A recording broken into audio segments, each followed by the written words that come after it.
with you all today amidst this amazing array of sacred music and also with such a powerful gospel story. I have to warn you, I'm used to not having people sit still and listen to me, so I'm really excited to have an audience. So you can just like give me the wrap it up sign if I start going too long. Dave and I can wrestle if you want. Yes, just start wrestling and then climbing up to the window and I'll feel way more comfortable. So among all of the incredible music we're sharing today, there's a postlude today that is not considered, is not from the traditional sacred music. Its name is Cups. It's often known as When I'm Gone, and you can maybe guess why it's in a way related to the gospel. The song itself actually mirrors traditional African American spiritual music, where there's different modes of creating a sense of transcendence within sacred music. African American spiritual music, similar to what you heard in Balm and Gilead, uses a mournful melody or something very soulful and deep, but then contrasts it with a rhythm that gives you a sense of your heartbeat, the zoom in the world, our presence that transcends our current circumstances. It's really God's presence that we can find in rhythm. Cups uses that. The melody of the chorus, it's, when I'm gone, you're gonna miss me when I'm gone. But in the background, there's this incredible, so you have something mournful, but an experience of transcending this. Bach uses it with his contrast of diatonic and dissonant harmonies, and there's all different ways of doing this. So this song, Cups, I was excited to do with the kids because I knew they would be pretty excited to move and be told that they could bang cups around. But my roots choir knows me well enough to know that there's usually meaning, not usually, there's always a reason why we're doing a piece. So one night they asked me, well, what's the tie-in? And so I said, oh, there's a tie-in with the sermon. And then I started to tell them this story. So I'll look at my notes so I don't forget something. So I have a sister. Her name is Mariah, and she has two daughters, Bella and Savannah. Now Savannah is the younger of the two daughters, and she's one of those children that shines really, really bright. Her smile would take over her whole face. She believed when she was 4, and she would tell people that she believed she had fairy magic because she could see, and that it came out of her smile in some way because she could see it would change people around her, and that was magic coming out. Just an incredible way of explaining something that we all can feel.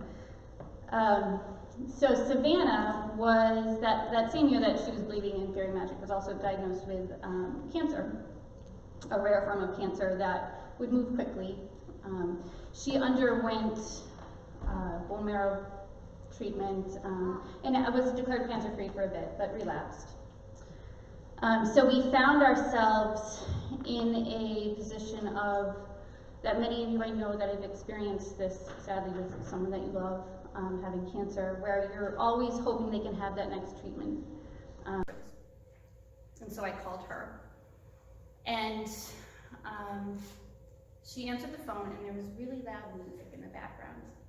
And I said, well, so what did they say? And Mariah said to me, they said we're done, and that Savannah's going to die. And I just, I feel the ringing in my ears. And I said, well, what are you going to do? And she said, well, Savannah came home and is dancing. And Bella, her older sister, and I are dancing with her. She turned on Cups, and I said, what's Cups? And she goes, when I'm gone, when I'm gone. And so the three of them were dancing to Cups. And she said, I have to go now. I gotta go start dancing again. And hung up. And I was left with my thoughts.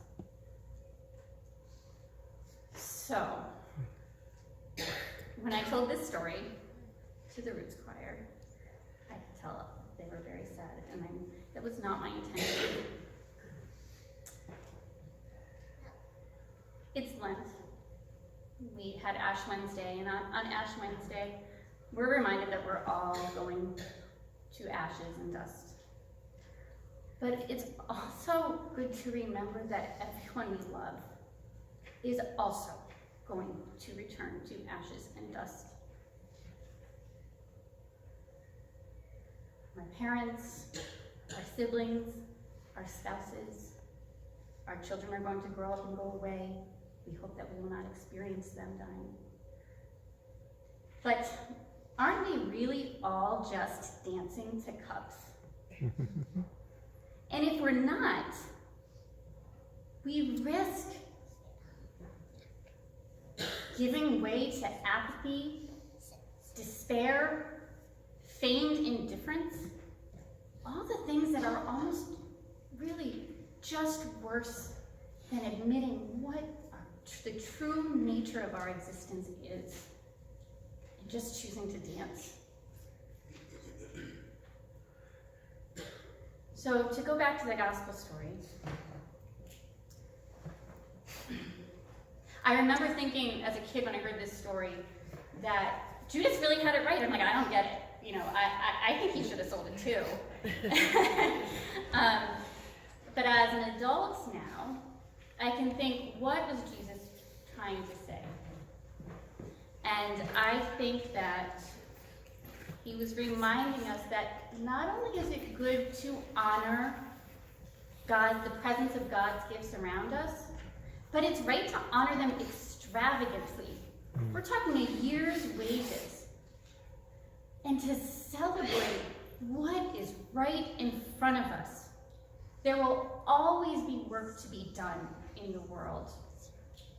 But the people that we have in front of us and God's gifts that we have will not always be here. Music, for me in this story, is dancing. Music is just another part of the dance. Whether it's a sacred and a flawlessly executed Kyrie eleison, the vibrations of the crystal bowls, moving African-American spirituals with rhythm and soul, or just dancing. They're a way of us celebrating God's presence, the presence of the people around us and the musicians that we're making music with, and the people that are listening to us.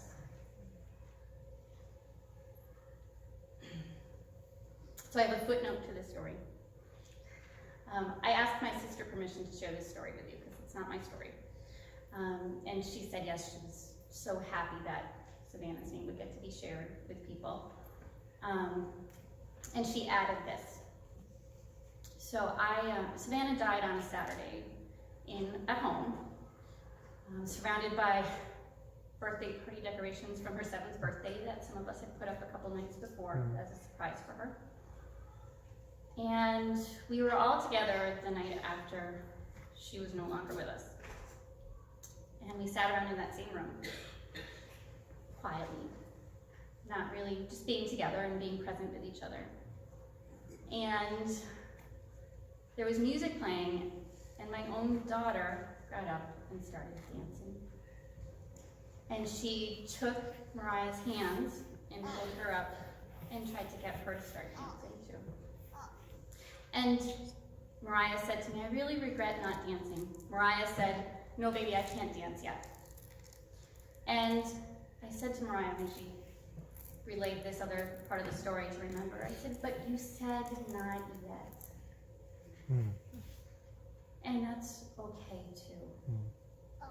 So I have a prayer for all of us, that we remember to dance, that if we drop our cup, that we feel okay to pick it back up and join in the rhythm. And that if we are not in a place where we are ready to dance yet, that we know the dance will still be there, and we feel called to join in when we are able. Amen. Amen.